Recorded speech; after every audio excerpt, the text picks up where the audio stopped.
working together. We've taken several steps. Before I get into those steps, I'd like to tell you a little bit about Tazreen, the factory in question. Now, this factory was audited by international inspectors and found to be fire and safety compliant. The factory had multiple exits.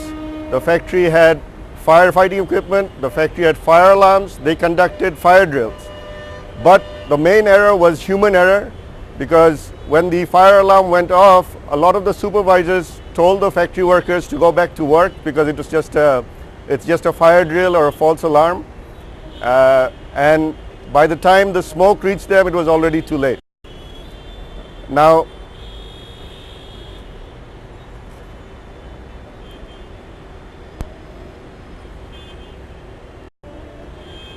exactly, and that's the point that I was getting to.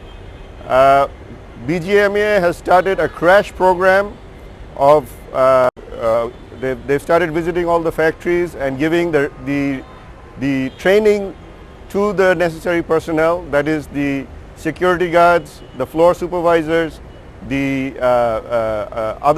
human resource and compliance personnel, on how to handle these kind of emergency situations.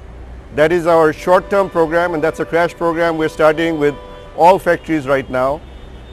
For our more longer mid to long-term program, the BGMEA has set up a high-powered task force comprised of architects, structural engineers, electrical engineers, fire and safety experts that will visit each and every factory, assess the vulnerability of those factories, make suggestions for reform, and will also be monitoring those reforms.